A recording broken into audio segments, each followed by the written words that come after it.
I've actually had to take a second job cleaning to help pay the wages of my staff at my preschool. Just some of the casualties of a broken childcare system.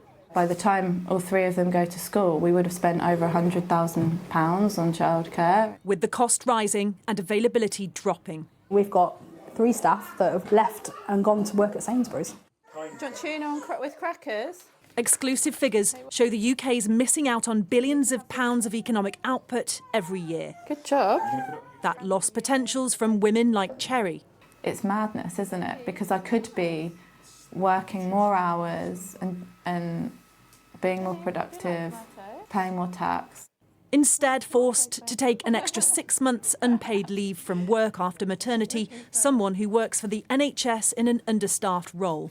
That it's a flawed system, and I think the government must know that it's not working, and this feels like willful negligence, that they're just not doing anything about it. It feels really unfair that we're forced as a family to make these really difficult decisions.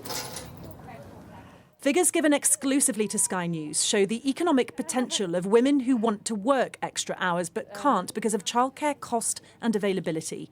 Those foregone hours alone are estimated to be worth up to £38 billion annually, the equivalent of 1% GDP, in other words, 1% of UK economic growth per year. I get more money cleaning toilets than I do working and owning a business. Kate worked an extra 60 hours as a cleaner last month on top of running a preschool to cover costs.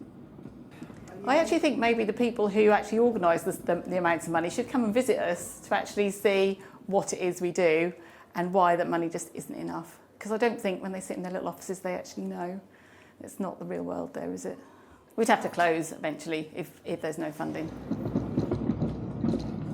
Go! Her split life is an example of why more and more underfunded childcare settings are closing. This doesn't just matter for the hundreds of thousands of women who want to work more but can't afford to. It also matters to us all, because with so many women, and it is predominantly women, limited in their working potential, so too is economic growth and the tax revenues that could and would be generated for this country.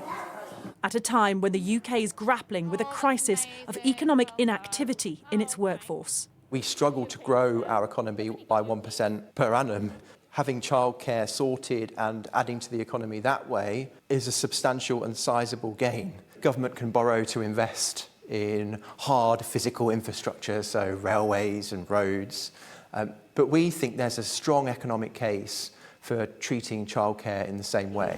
Row, row, row your boat. Seen as babysitters, and it's so depressing. The government has spent over £20 billion to help families with childcare, but low wages mean even attracting staff in's a struggle. Look, George, look in there. Can you see? People are exiting the sector and getting a job at Sainsbury's on more per hour because the accountability and the responsibility that's put on us is massive. Those things rightly should be in place, and we're very happy to carry out those things, but we just need to have a fair amount coming in from the funding to be able to fund amazing staff. The numbers just don't stack up. And campaigners argue the system's exacerbating gender inequality. We're seeing at the moment a big exodus of women from the labour market. That's going to impact the gender pay gap. We have a skills shortage in the UK, and yet we know we have hundreds of thousands of women who are now stay-at-home mums who desperately want to work, but they can't afford to do so. Underfunded childcare holding back the economy, a compelling argument to drive change, as costs for many spiral beyond their means. Adele Robinson, Sky News.